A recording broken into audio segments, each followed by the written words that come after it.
Hello, everyone, and welcome back to another episode of the Chilling Neigh Podcast, your premier VGC podcast. My name is Rashil, aka Konkadonk VGC. I'm joined by Tommy Hayden and Sableye VGC. What is up, guys?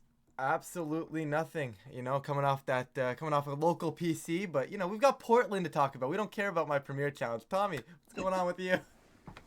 We don't care about Portland. There was a 700-person tournament online, right? Wait, there Isn't was? that what we're here talking about? I didn't even know that happened. It's Tommy's tour, man. That was Tommy's tour. Oh yeah, yeah, yeah. Oh, Uh, sorry. You were talking about Hit and Run Tour. I thought you meant like this yeah, weekend. I was No. like, there was a Yeah. 700-person tournament this weekend. Dude, so much has happened to move the meta forward, like it was way crazy. faster than I ever anticipated. Yep. Like it feels like we've been playing Regulation F way longer than we've actually been playing Regulation F with the amount of development that there's been because of the grassroots tournaments before Portland today. Yep.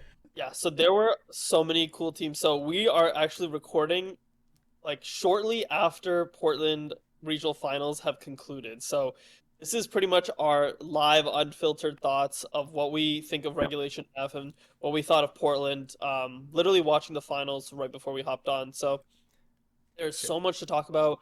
This is just kind of be a free flow conversation about what we thought about Portland and the bunch of like 400, 500, 600, 700 person tour online tours that were happening since Regulation F has started, like Tommy has said, to push the meta forward. But congratulations to Alex Underhill, Yes. his Yes. third regional win, and he won it with a team of Dragonite, Chien-Pao, Ogerpon Water, and Tay, Raging Bolt, and Fluttermane. So cool to see that Newmon get its Yep.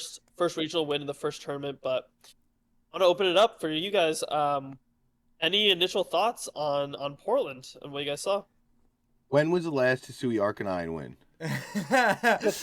It's off. I mean, It's falling off. it's So we falling won off. every tournament in Regulation E, and now we're out of Regulation E, and immediately there's only one in the top 8. Yep. And Is this Mon really never going to win again because it's not Regulation E? no, it will have its time.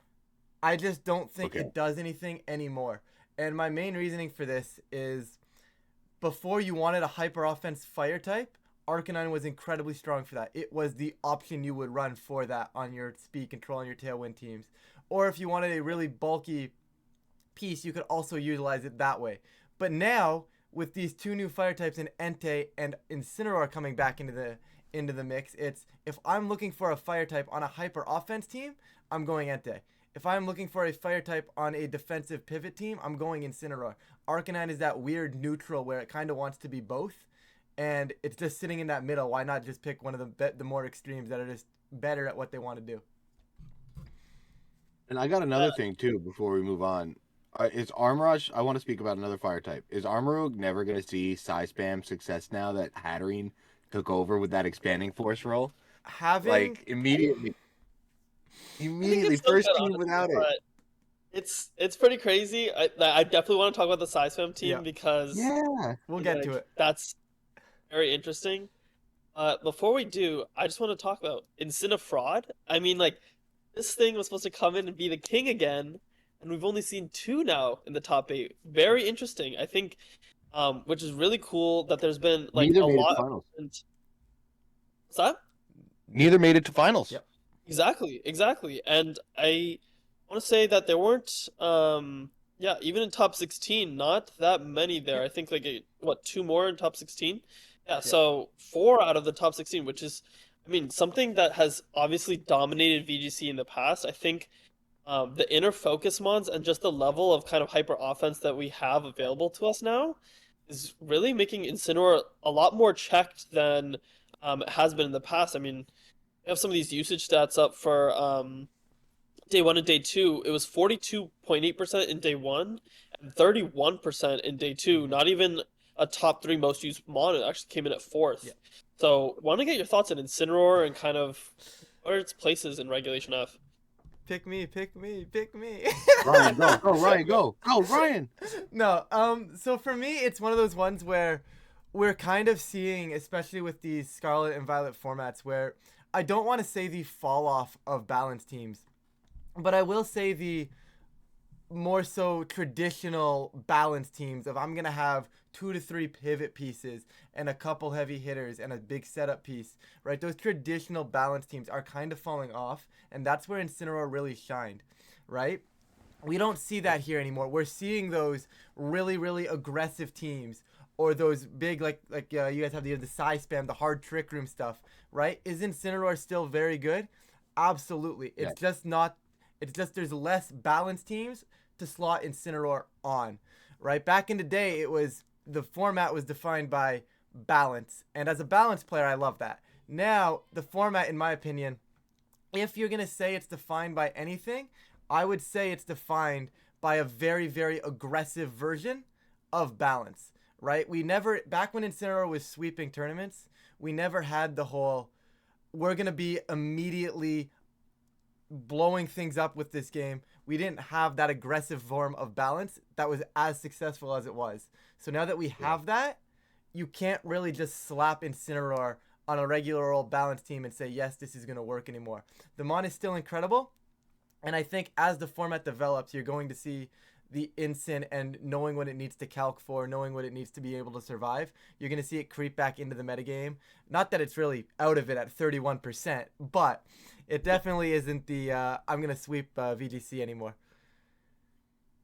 I think it benefits from Chen Pao too. I think Chen Pao helps it a lot too. See, I don't agree with that.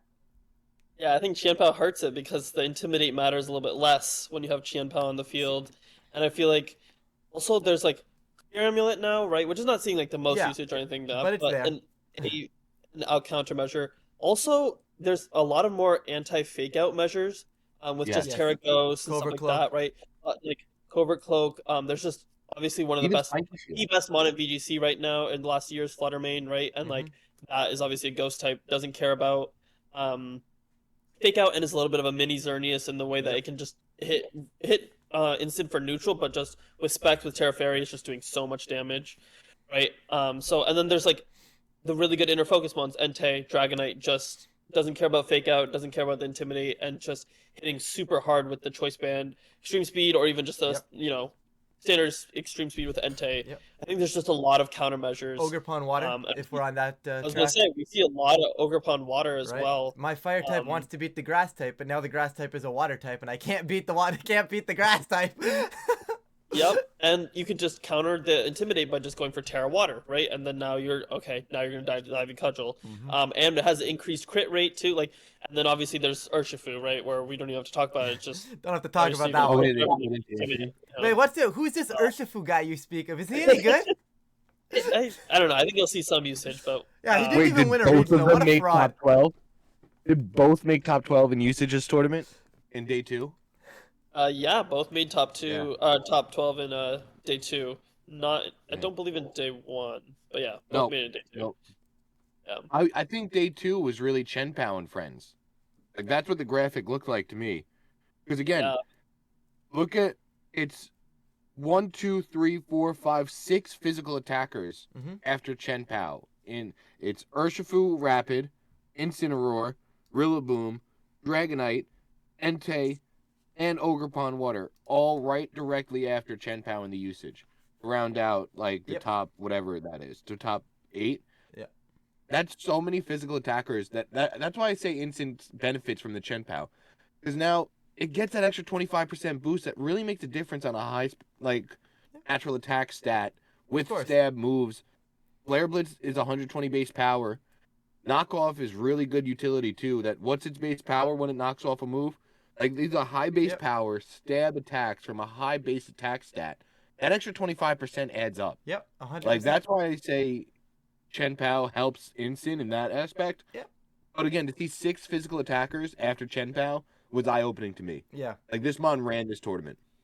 And that's how you know a little bit where, like, that's for sure Instin's damage up can be increased, but I think Instin's effect is having a little bit less of an increase, or less of an impact than normal, where it's a physically dominated meta. Instant is literally the anti-physical mon, right? It has intimidate, right? Has party shot, and it's still a physically dominated meta. That's just how it's going. Agreed. I also want to point out that none of these usage stats to me are all that surprising. There's a few things we can talk about that I think are surprising, and obviously we'll bring them up as the day goes on. But seeing aggressive teams taking the first regional of the format does not come as a surprise to me in the slightest.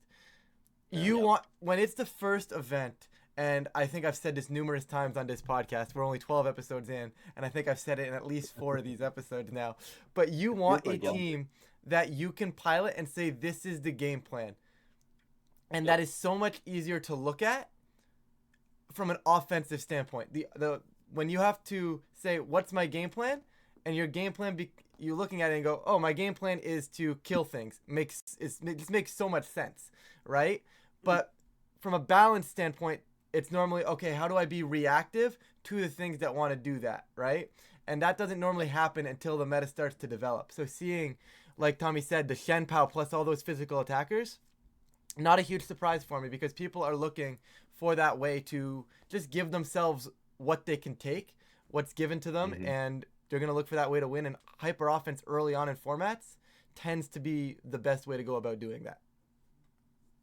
Yeah, and I think to like really build off of that is like what we really saw, I think was shown in the top 8 here and a lot of the tournament was priority spam is king right now.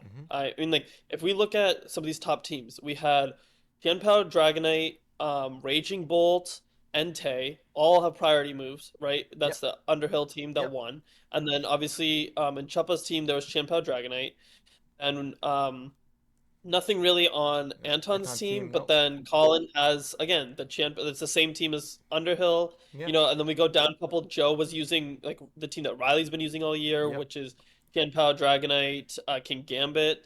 So, I mean, we're just seeing priority spam, and there's... And I want to talk about a mon we didn't see, though. And what's that? Rillaboom! There's no way to stop my terrain if I am Indeedee in the top 8. I was rooting so hard for Brendan. I was like, oh, he has a good... Like, having to play Colin in 5 games straight or whatever. That's I think crazy. Colin won 2-0. That, like, because they played the last game of Swiss, round 14, into the first game of top 8. So to have to play, like, back again, I was talking to one of his friends. I said, tell him to get into Trick Room early. No shenanigans beforehand. If you're going to do shenanigans, do Trick Room with Indeedee, Expanding Force with Hatterene, because you can risk losing a hat a little bit there. But, like, tell him get into Trick Room. And I think he's going to do well. And then Colin tweeted out 1-2-0. Yeah, I mean, so, yeah, I'll give you the floor kind of. What did you think of the Size Spam team? What are your thoughts on no Armor Rouge, no Iron Crown either, notably? A hard Trick Room team. Hatterene is back with Expanding Force, has the Gallade, or as it's commonly known as Ceruledge. But wanted to know your thoughts on what you thought about the Size Spam team.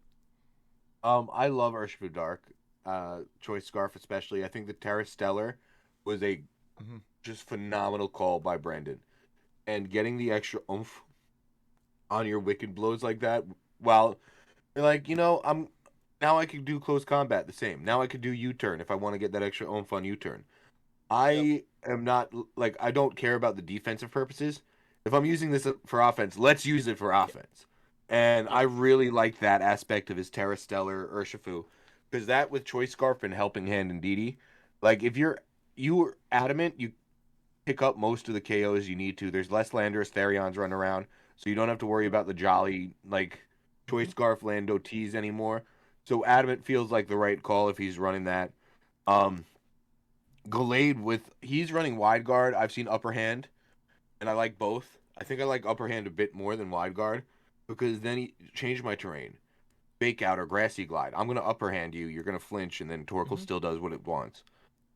So to see Wide Guard there was really cool adaptation, I thought, too. But, like, Sacred Sword and Psycho Cut with the sharpness, with the high base attack stat, Gallade, natural stab moves like we're talking about with Ensign, but you invest in it. Like, unlike Ensign, where Ensign mostly wants to be defensive, Gallade wants to be offensive. And running Clear Amulet, so you still you don't get those attack drops, is huge, I think. Hatterene. Now Hatterene got boosted very much so by the fact that there's no Wide Guard running around too. And now Expanding Force and Dazzling Gleam are just big boy damage. In the terrain, that Expanding Force off 136 base special attack with a Life Orb is going to pick up KOs. I don't care if you're not Terra Psychic anymore like you were on Armorage. Like Armorogue, Terra Psychic, Life Orb at 125 base special attack, you're going to get more KOs, I think, than with the Hatterene. But the Hatterene's going to be more consistent because the Dazzling Gleam does more now, too. Yeah, you also Even can't though get Heat Wave is taunted removed. with Magic Bounce, right? So Yeah, so Yeah. Magic Bounce, you can't put Spored. You can't be Score taunted. is the big one too. Yeah. It's And it's you're a slow. big, and it's slower Right. than a Moongus. Yeah. It's 1 base point slower than a Moongus. So where Armorage was just in that weird speed tier, you don't have to worry about that anymore. Torkoal's Torkoal. That's Turtle's awesome. There's just so many multipliers. Like even though it doesn't have the best special attack, even though there's so many things that resist it right now. Look at how Alex Underhill had 4 mons that resisted fire. Chuppa had 1, 2, 3, 4 mons that resisted it. One of them quad resisted. Then the third place team, 1, 2, 3, well 2.5 because the Ogre Pond water. Like there's so many resistances to Torkoal, and to see him still do well with Torkoal in this format, I low-key think it's a weak link right now, which is crazy to say. But I think you need that consistent fire damage right now at the same time. But it's just, it's in a weird Torkoal, spot. it's just like nothing really like truly Yeah. like unless you're like a quad Yeah. resist, like it's doing damage. It's Yep. not ever like doing nothing, you know, like Yep. unless it's flash fire or something like that. But like it's a good something that's chipping down, and if it's neutral, then it has a chance to OHKO with just like the amount of In multipliers Trick they can Room, put you on need Torkoal. that too. Yeah. You need that in Trick Room. You You know do. that more than anyone.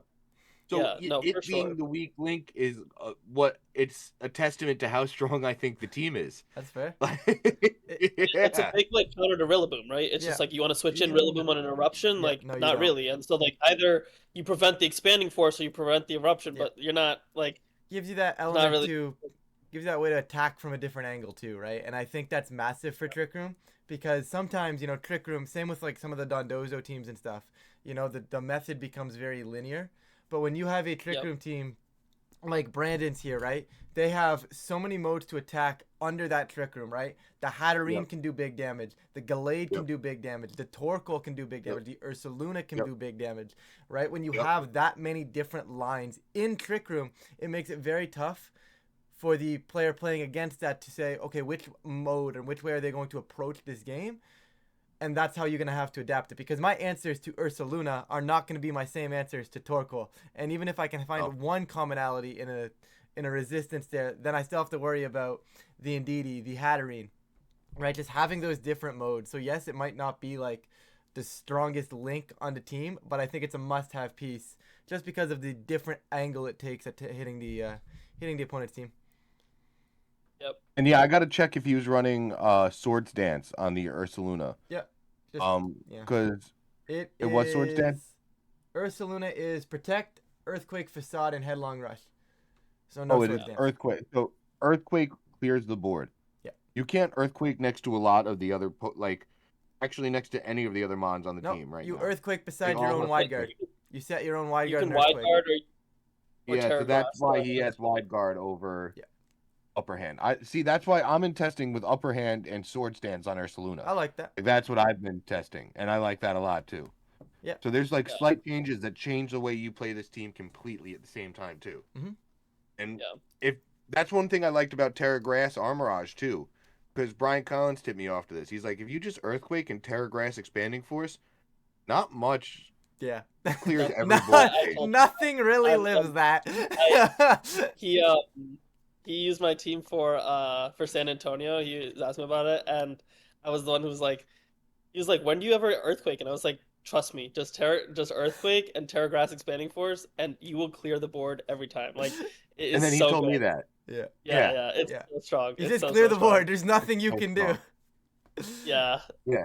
It's crazy strong. It's super cool to see a team that's like not necessarily utilizing any of the new mons from the DLC or anything like that, but utilizing actually some of the new moves from the, or not really even new move, just something getting a move back from the DLC, and that's really cool to see where it's just some of those impacts that the DLC is having outside of just the new Pokemon that you can kind of look into when you're team building for future regionals, you know? Oh, for sure. Okay. I gotta bring it up. It's been like 20 minutes into the episode. I gotta talk about it. Undozo getting second, ninth.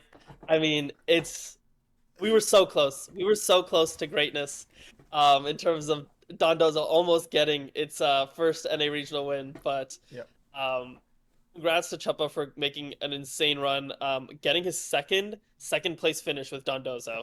Um, it is Everyone it out was here doesn't count Poke Alex. No one counts Poke Alex with the solo Dozo. all right. Okay, Dozo, Commander Dozo with Tatsugiri and Dondozo. I think it's a different That's archetype, fair. Tommy. I think it's a It's different a very archetype different. entirely. Yeah. But super cool team. The Meteor Beam Glamora is really awesome, and then there's that spiky that Ogerpon with Cobra Cloak. You kind of just with Defiant that kind of is a little bit of a something you'd think is weak to Incineroar, but can you apply that pressure onto Yep. Incineroar? Really You know, unique so choice. yeah, Someone a really really creative had to come up with that. yeah, it's a really cool choice, and I think the team overall is really strong. So I'm very curious to see how people will react to it for future regionals. But as a Dozo player myself, I am super happy that Dozo has shown that it is beat the only good in online tours allegations and showing up and placing really big in Portland. So it's super cool to see. We're, I think in early regionals, it's always really strong. So wasn't super surprised, but really, really cool. Dozo is one of those Wait. Pokemon that the strategy itself is just fundamentally there, right? Like it has the tools to just be a good Pokemon and a good Yeah. strategy to utilize, right? The tools Yeah. are there. It's like saying that like, oh, fake out plus a setup Pokemon is really, really good. Anytime you can utilize that, it's generally a good strategy. Same with Dondozo. Generally Right. speaking, as a whole, the way the Dondozo strategy gets set up is a strong and consistent strategy. Now, whether or not it fares nicely into the game, who knows? But generally speaking, it is a very nice strategy and a very consistent strategy in the long. It's a bit linear, but hey, that's Dozo for you. Also, we are 22 minutes into the episode. Let's just assume we've been talking about Spam and Dondozo for, I don't know, 10 minutes of it now. I'm dying over here, guys. I don't want to listen to this. What happened last January? You take it. What- What's the next What thing you want happened to talk last January? What was the finals matchup last January? It was Chuppa Dondozo in It's San Chuppa Diego. Dondozo in second. Yeah. Yeah, it's Crazy. deja It's vu. crazy. It's just, So wait, just, what's gonna be? How does Giasak's team compare to Alex's team? What can we take away? What trends can we take away from the January? I couldn't tell you. Don't But think I so. will None, tell right? you, if we're looking at That's this, interesting. if Orlando is the next regional or was the next regional last season, does Yeah. that mean Charlotte. this year it's Charlotte now, right? But does Yeah. that mean the call for Charlotte, if we're saying the regionals are going in order, does this make the call for Charlotte Parish Trap? Oh yeah, I forgot that that's what it was. Yep. Because that's what happened last Ooh. year. That's a tough So one. let's see That, if it honestly, follows that trend. No, Parish Trap is not the answer. Do not play It is not good anymore. The format is It is way not too good. aggressive. The format is So, way too aggressive. you cannot just Use fake out. Parish Trap. Don't listen to them. Yeah. You can't fake out Parasong without just taking a huge E speed from Dragonite or whatever it is. You Yeah. know, like it's just not. Can it's we, not strong.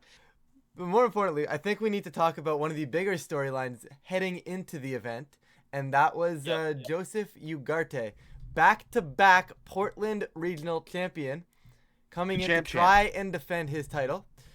If he The had champ. done it, we were all ready to start making a joke about the X9 being the amount of times he was going to win Portland regionals. But unfortunately, he Oh, yeah. did end up falling in top 8, but still an absolutely incredible run to just basically show up to this regional and basically say, this regional is mine. He It's started 2-2, which is Yeah. crazy. Yeah, he he started started 2-2, brought it and all the way then back.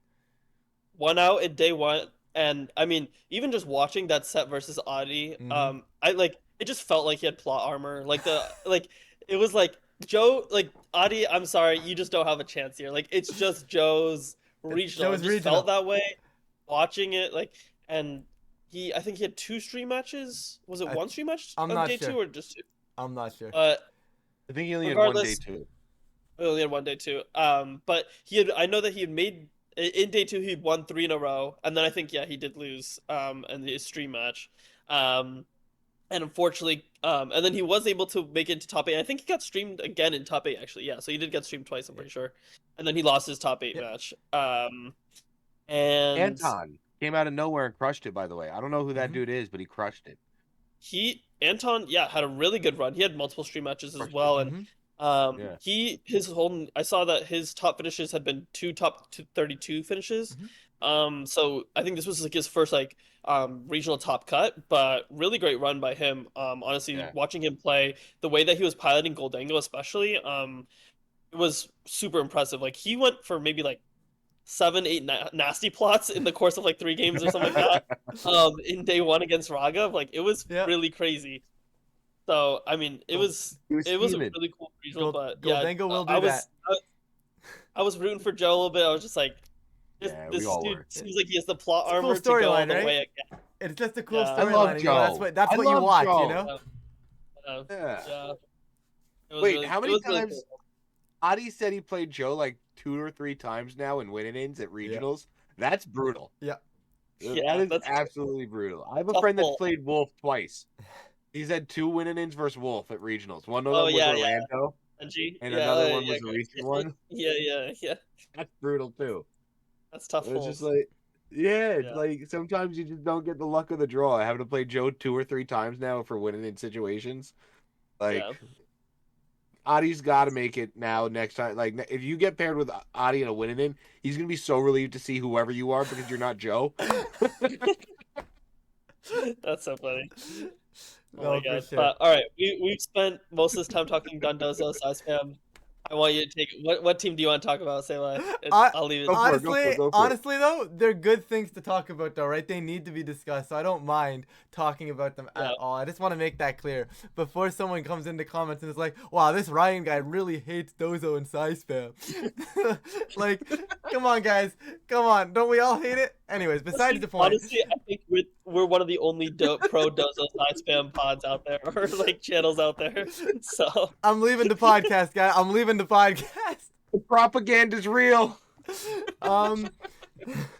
But yeah, what team stood out to you? Where to? Let's see. Hisuian Arcanine, top 8. Ryan Haig.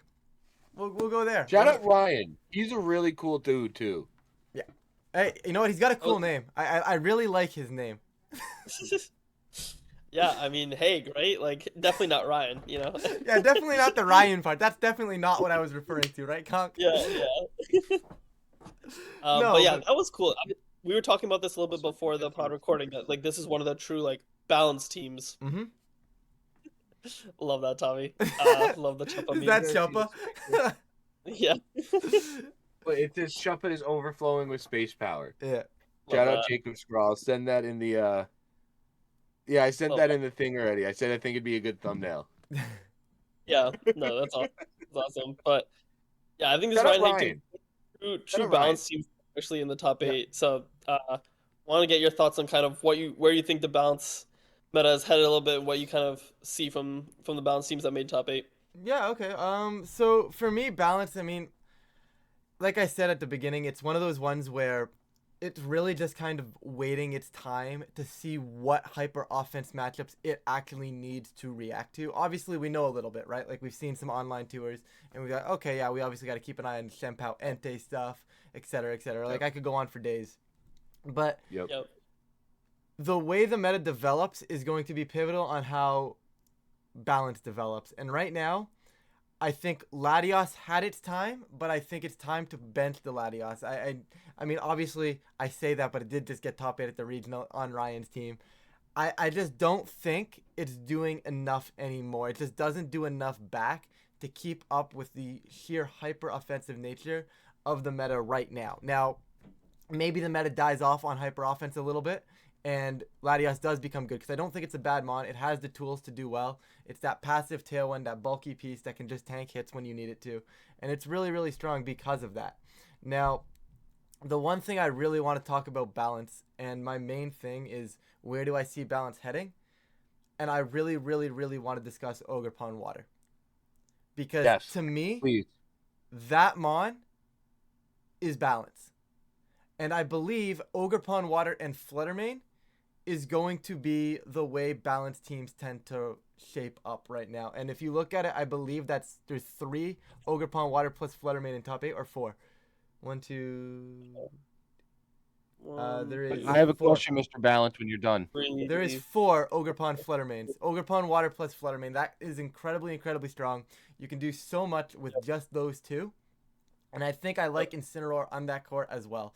That on its own, I can cycle around my Fire, Water, Grass core, cycle around no problem, have the bulk, have the offense when I want the offense with Ogerpon because it still hits really hard, right? And then you have Fluttermane as your big damage dealer, and then you really just close it out with whatever flavor of the month you really want. Right now, whether that's a couple bulky pieces and 1 more offense, 2 more offense, and 1 more bulk, that's really going to come down to how the meta shapes up. But right now, I think that's where balance needs to head. If you're looking to run balance, it's there. And if you're not running Ogerpon Water, you have to run Amoonguss. It is one of those 2 things on balance, in my opinion, that needs to be happening on balance. Now, obviously, I say needs to be happening like it's a must-have. I don't know if it's a must-have, but you're hurting yourself if you're trying to run balance without them, I think. Yeah. I have 2 questions. I hopefully Can have they 2 answers. coexist? Can they coexist on a good balance team? And why did we see Iron Hands fall off as much as we did? I thought it was going to stick around on that balance core that we've been talking about with Fluttermane and Ogerpon Water. So for the coexisting, you're talking about Amoonguss and Ogerpon? Amoonguss and yes. And my thing with that is generally they're doing very similar things. And when it comes down to the game time decisions of what do I bring here, because the meta is so offensive and you need to actually win damage trades more often than not, you tend to just say, oh, I'm going to bring Ogerpon. Or you play super crazy defensive and you just bring Amoonguss. Now, obviously they do a little bit different, right? Amoonguss is that more passive. It's going to put on the pressure because of spores and redirection. But then you got Ogerpon, it's redirection, but it's pressure is coming from the damage, you know? You get the Horn Leech coming back. You actually completely are immune to that Urshifu Surging Strike, right? They kind of similar, very similar roles. They probably could coexist. Every time I've tried both, I find myself bringing one and not the other. And one of those slots just becomes a quote unquote dead slot, right? So I think it could work. It's just one of those things where it's like you all of a sudden have 2 grass type redirectors and it just doesn't feel like it's the greatest synergy there on the team, but it could definitely work. And then in terms of Iron Hands, part of me right now is really, really thinking it's just new toy syndrome. And everybody's like, oh, Instin's going to beat Iron Hands because, Iron Hands at -1 is a big frowny face. But you also have the Raging Bolt on the other side that is taking up that electric slot that a lot of other players are trying out, right? So whether it's the introduction of Incineroar, the Raging Bolt coming back into the meta as well, there is just so many things right now working against Iron Hands, but the Mon is going to come back. It is not going to be gone for long. It's going to swing back into things. There's no way it doesn't. I think you just need a clear amulet now. See, I don't know if I like that. I think you can still get away with the Assault Vest. I think it just it's going to require the meta to kind of develop. You also get burned by Sacred Fire Entei now, which just feels really bad. Like, you can't fake out the Entei. It's going to click Sacred Fire into you, and about 50% of the time, it's going to get the burn. So, doesn't feel great, right? Like, you really want to try and find it. Before, there was no Intimidates. There was none of that. You could kind of just sit there, cycle around a little bit, do your thing. But the meta's kind of shifting away from it, and you also got the new toys. I think you're going to see it creep back in, but I don't think it's going to be anywhere near as dominant. But it'll be around. I'm looking here, and I think the top placing Iron Hands, if I'm not mistaken, is by Jin Furai. Yep. Or Luke Bauer, and it wasn't even on like a bounce team or anything. No, it's a hard trick room team. Yeah. It's a hard trick room team. Yeah. So shout out Clear Amulet Hands. He was using Clear Amulet. Clear Amulet Hands. Yeah. Yeah, I think, and that was the only one in top 32, and then the next one, is a little bit down in top 64. So, Hands really fallen off, but I agree. I think it's got too, its stats are too good. Its moves are too good for, I think, it to be gone for too long. I do think people will figure out the right set for it, the right builds for it, and that it'll be back on the balance comps because it was just so strong against stuff that's still strong right now, and it theoretically should be strong against Incineroar, and stuff like that. So I think it will be back. A couple other things I want to touch on, especially if we delve into top 16 here. Yeah, for sure. Two other comps and another unique Mon that I want to talk about. So first is Rain, specifically Archulodon Rain. So this was something that we were seeing a lot in the online tours. Stamina, Assault Vest Archulodon with Rain comps, as it was just a mon that was hard to remove. And it could go for those electro shots without having to wait at 2 turns to boost up and then go for an electric attack. Um, Not something that we saw a lot of at this Yeah. tournament actually, and I think it was you could even see thought that we were falling more. off a little bit in the online tours, but leading up to Portland, it had this kind of like we had this microwave of meta development with all these online like really big online tours right before, and so it had its time for a very short period of time, and then it kind of fell off right before Portland. Curious on you guys' thoughts on like its power to come back and like, or you think it's kind of like it was quickly found out that it was a little bit fraudulent. It wasn't the team. It wasn't the comp to build around. What do you guys think about that? Yeah, Tommy, go for I it. think you should listen to what Ryan said last week's episode. Brian, you hit the freaking nail on the head. I am the You- channel's prediction. I am our prediction person. Spot on. I'm spot Honestly, on Brian, every that's single Exactly time. what you said. What- Go back and listen. It's exactly It is what the he said. exact same. It is the Yeah. you are seeing the exact thing that I said was going to happen. This is a Yeah. mon that is going to go 100%. 6-3 at a regional. A few will sneak Yep. into day 2, and Yep. it just is a mon Yep. that when it's prepped for, it is not nearly as Tell 'em. menacing. Tell him. Yeah. Tell him, Ryan. That's what it is. Preach. It is. Don't Yep, get me wrong. I think the strategy is decent. I think the strategy work. can win games. Don't get me wrong. I don't need the Archalodon believers coming into the chat and being like, why you keep calling my Get boy him. bad? I get that. It's not bad. Okay. It also got top 4 at my local PC yesterday. So it is a good core. It has things going for it. But when it all boils down, I just don't think it's a mon that actually holds out at a regional level, because you are going to have answers to it. And not to say that you can't break through the answers to it, because everybody has like their Tornursh answers, you know. People have their Dozo answers, and those things still break through those molds sometimes and just win anyways, right? So not to say that it can't do that.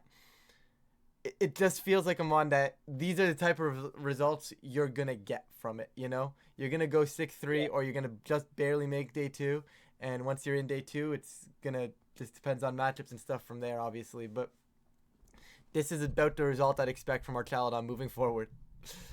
Yeah. And I think there's a couple of the other mons that I want to talk about. So for the new mons, we saw the Iron Boulder, right? And Wait, there was an Iron Gouging Boulder? One gouging fire, No, one there's no gouging iron fire in boulders. all of day 2, no Iron Boulders. Okay, I was about to say I didn't Yeah, see that's the what Iron you Boulder. say. Yeah. Oh, so No. we're seeing, and then Iron Crown, only a couple, but one in top 16. And so Yes. we did see one have some success.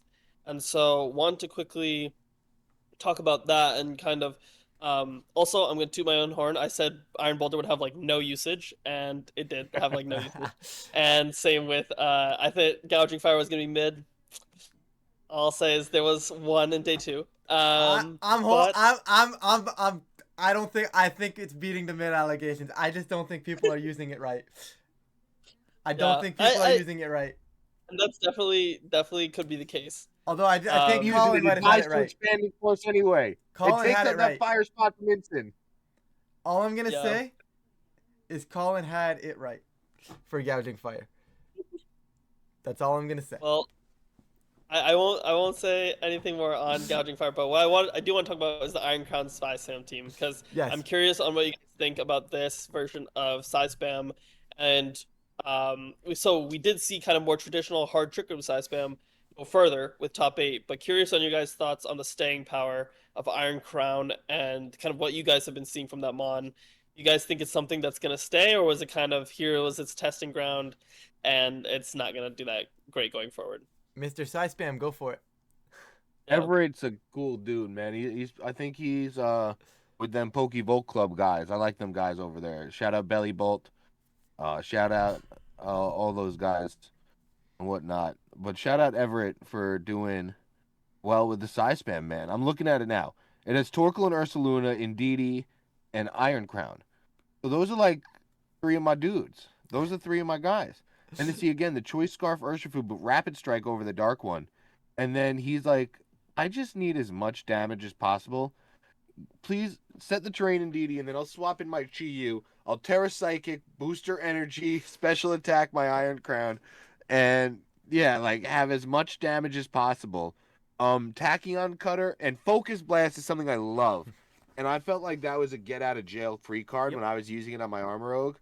And Focus Blast on a mon as powerful as Iron Crown with the Chi-Yu drop next to it, or with the Helping Hand. It's just like, yo, are you kidding me? It's just gonna do dumb damage, even Yeah. non-stab. I mean, it's an answer, right? It's like Yeah, to it's see like how post much last ditch that focus blast. Yeah. again with the Chi-Yu next to it too, Yep. it brings it to the next level. The way Everett's team is built, it's like, yo, I'm gonna take as much damage as possible, and there's not much you could do to stop me. Yep. Because Rillaboom wants to stop me. I have Chi-Yu, I have Torkoal. What else wants to stop him? Instant wants to stop me. I have Choice Scarf, Urshifu, Rapid Strike. Like, the ways you traditionally want to stop him, he has Trick Room to go. Like, he's like, all right, I'll get into Trick Room, use Torkoal in Trick Room. Yeah. I'll use Ursaluna in Trick Room. You know, like, oh, you want to stay out of Trick Room? I have my Choice Scarf, Urshifu. Yeah. However you want to touch my Iron Crown, I'm going to make it hard for you to counter it. And he got, like, the best counters to the counters of the Iron Crown, and I can see why it does well. The way that team's built, it really covers all its bases. I agree. I think it's a really well built team, and it's kind of what I was saying earlier, where it's you have the Iron Crown mode. You're not selling out for the Iron Crown. You know, you have the fundamentals of a really strong Trick Room team with the Indeedee, the Ursaluna, the Torkoal. But then you also have the fast mode, like you said, where in and out of Trick Room, he is piloting on all levels and probably has either the faster piece either way if he's smart with how he positions that. And obviously he did very well because top 16 is nothing to laugh at. No So joke. really, really cool. Yep. And then last like sort of like major call out that I had, and not a major call out, but also to my own horn a little bit, I said Metagross would only be good with Assault Vest, and we Yep. see the top placing Metagross Mhm. with Assault Vest. I got the Taro type wrong. Nevji Joshi with Terra Fairy. Shout But out to I Canada. thought Let's that was- go. Dude, he balled out. I was really happy for him. it was You love really to cool see to it. see. It was cool to see such a like. I mean, who doesn't love Metagross? Honestly, like great design and everything. So I love to see that in top 16. But now I kind of want to just transition to what you guys' thoughts are going into like future regionals of like where you guys think the meta's headed. I think it's always the first regional of the meta always kind of shows us like, okay, here's what everyone's initial ideas are, and then it starts to centralize a little bit more based on those results. And so then I think it starts to become a little bit more of a centralized meta. Curious on what you guys' thoughts are on where that's headed. I think we're going to see giraffes everywhere. Burgeraffs and the Raging Bolts. I think both of those mons are going to increase in usage after this tournament. The giraffe, the Farigiraffe, could counter the Dragonite Chen Pao stuff we've been seeing. The other giraffe, the Raging Bolt, because it just won, and people are going to realize, be like, oh, this thing is actually very, very good. No matter if it's a calm mindset with the Draco Meteor Dragon Pulse, if it's the free attack with 2 electric types and 1 dragon type, like, oh, this thing's a real deal. So I think we're going to see a lot more long necks in the coming days because of this regional. And then we're going to see stuff to counter that before it really balances out fully. I think we're just going to see a lot of like hard counters right now in the immediate future, more than it balancing out immediately. Yep. Okay, fair. I mean, for me, I think you're gonna start seeing the comeback of balance, and whether or not it's going to absolutely dominate Charlotte being the next regional, I'm not certain yet. But you are going to start seeing balance creep back into this metagame. We now have a regional. Yes, before we had online results to start calculating for things, but now we have a regional. We really now see where the meta is heading. And seeing that on its own really makes me believe now that these balance believers, myself included, are going to look at this and say, okay, how do we just outbalance all of these hyper offense teams? This dozo stuff, this side spam stuff. They're going to find their answers for it. And balance, I think, is going to start creeping back into the meta. That's my call. Yeah, I think I'll make a kind of a Mon call in that, like, I think that we're going to see. So I think the big story was priority spam. I honestly think that was like a major takeaway that I had from this, and I think everyone's going to do everything they possibly can to have some sort of answer to the priority spam. Otherwise, I think they're just going to fold, and I think that's going to see in size, in balance. I think that's going to manifest in a lot more Among Us. I think just having a bulky mon that can eat a bunch of those hits, redirect attacks, and then next to like a Flutter Mane, next to something like that, next to Goldango. I think Goldango's gonna. I saw, Mm-hmm. even when instant comes around and it's a mon that resists both types of Goldango's attacks, you think, okay, maybe this is when Goldango kind of knocks off, but instant usage was less than normal, and we saw the third place team, Anton, just use Goldango like masterclass. I think we're gonna see some Goldango usage back up. I think we're gonna see people try Giraffe, although I do think it's notable that it was in top 12 of day one, It's and a we fraud. saw the priority spam, and it didn't make day two, like top 12, Mm-hmm. and so that's where it's a little bit interesting. Where it's even with all this priority spam, is Giraffe the answer? I don't know. And so I think we'll see people try Indeedee maybe on fast teams or like more of those Mm-hmm. maybe not Iron Crown especially, but something that we saw at I top don't hate two at that. LAIC, something like that where we could see something that way. So I think we're gonna see a lot of like what are people's answers to priority spam? That's what everyone's gonna be trying to find over the next 2 weeks, and I think that's gonna be the big call for okay, is it just gonna be another priority spam team that bursts through and wins again for Charlotte, or is it going to be something where someone finds an answer and really finds something that, okay, you know what? Maybe I have my own priority spam. Maybe something like Riley's team or Joe's, the team that Joe Yeah. used, where it's like, okay, you know what? I'm going to do my own priority spam, but I'll have a Mungus to soak up your attacks, and that's just the way I'm going to go about Mm-hmm. it. So I think that's going to be the big question going into Charlotte is what do you have for E-Speed, Sucker Punch, Thunderclap, all that. Charlotte's not this upcoming weekend. It's the next one, Yeah, right? I think we get another episode out before Charlotte, right? No. Yes. Yes, right before Charlotte. No. Yes? No? Maybe? Let me look at the calendar.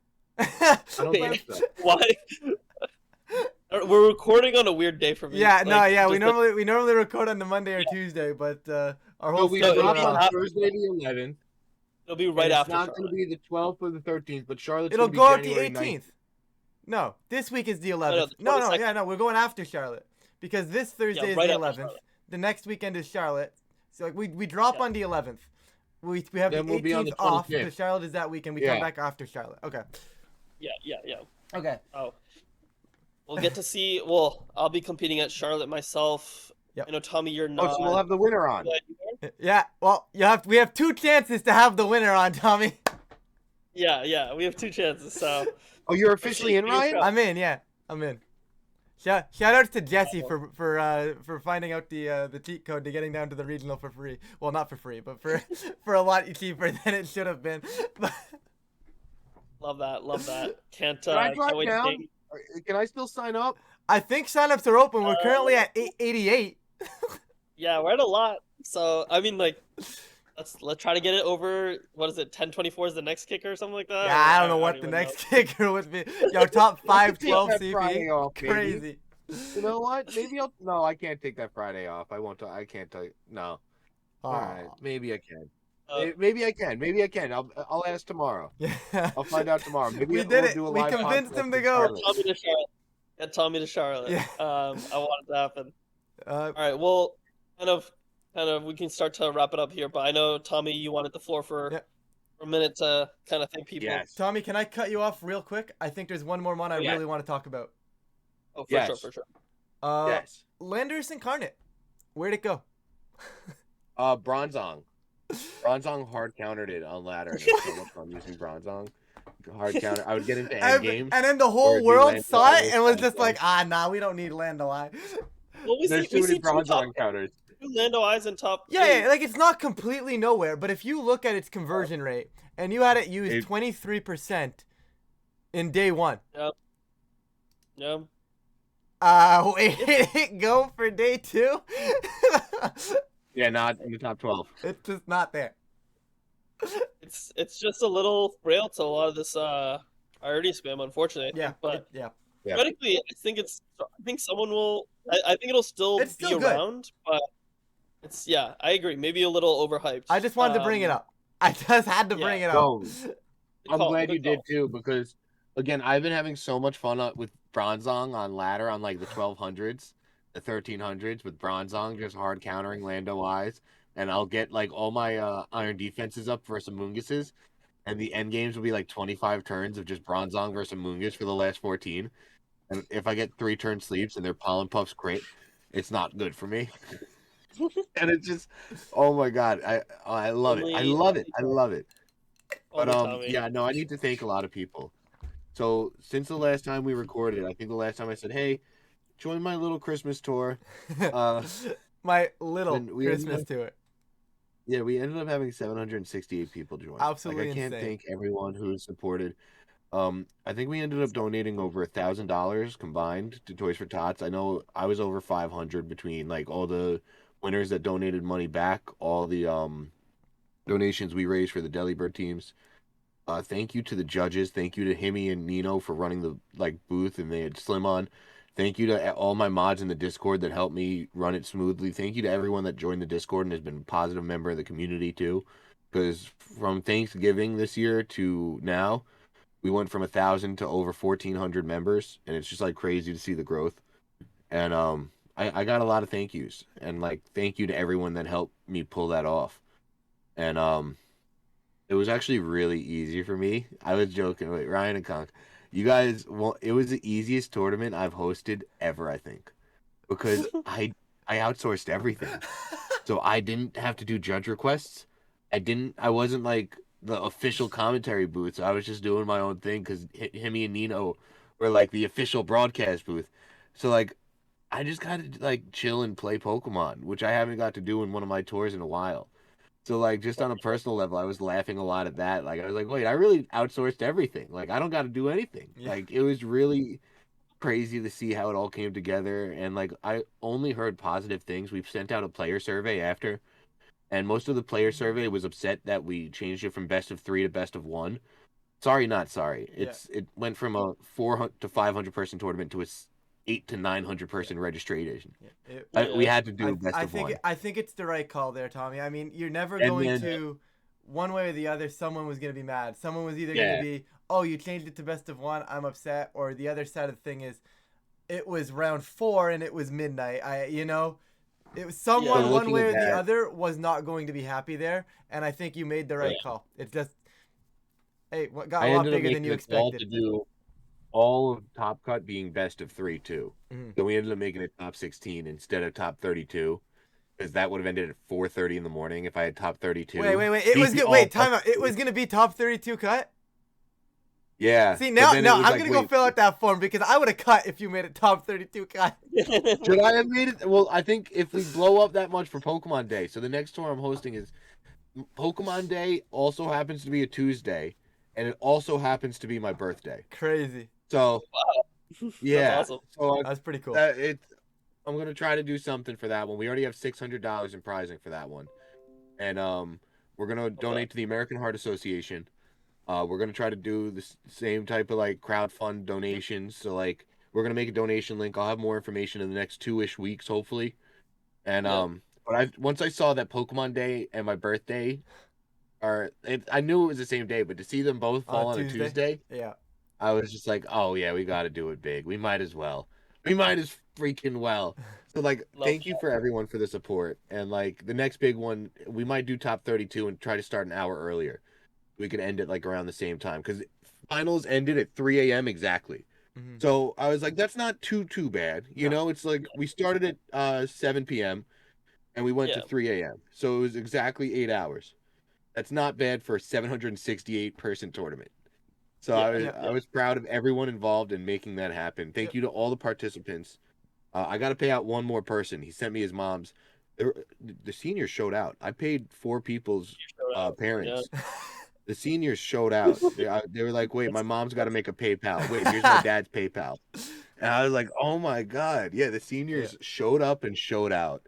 But I really can't thank everyone enough. If you joined or participated or tweeted or retweeted or just hyped it up or like anything, any involvement donated to Toys for Tots, because like again, over 1,000 in donations was really crazy to see. So now the American Heart Association, I think what I'm gonna do too is every sub or gifted sub that month, I'm gonna give $1 to the AH8.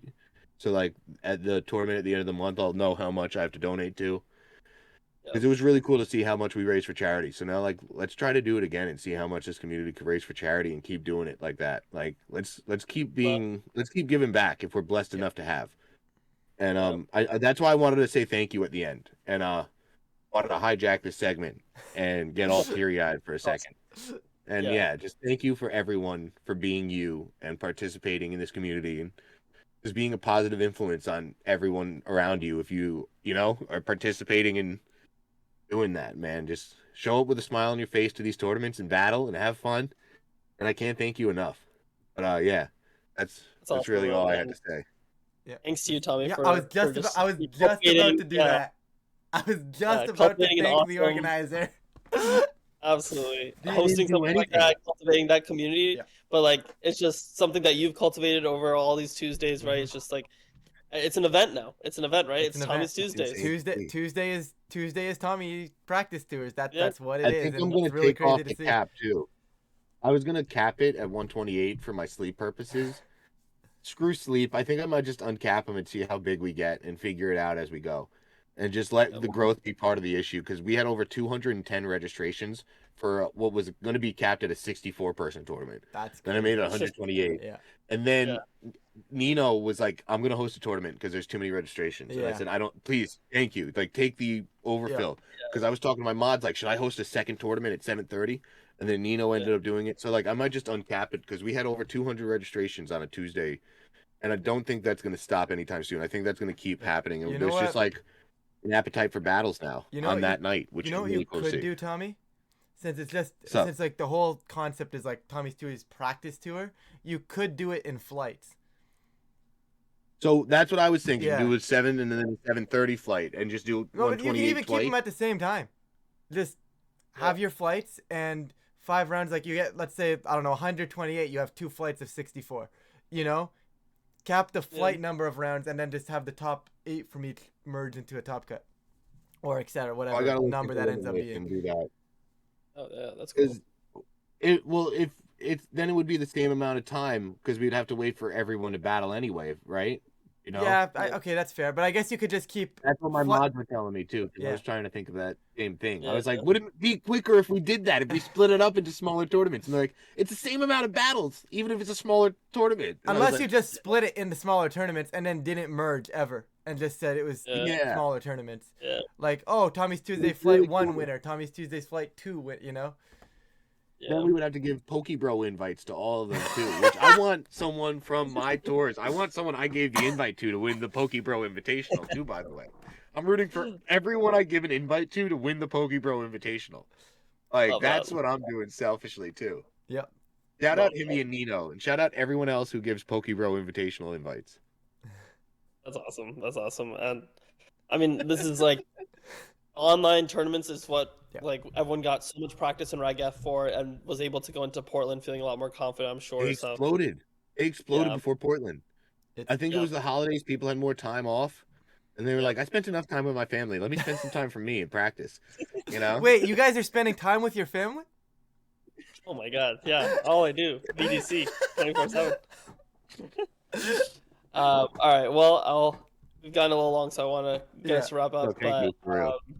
That was awesome, Tommy, and thank you for everyone that's been hosting any of those online tours. It's just great to cultivate the community like that. So really thankful for everyone. But all right, well, we will catch you all after Charlotte. So thank you everyone for listening as always. Hope you guys enjoyed, and talk to you again soon.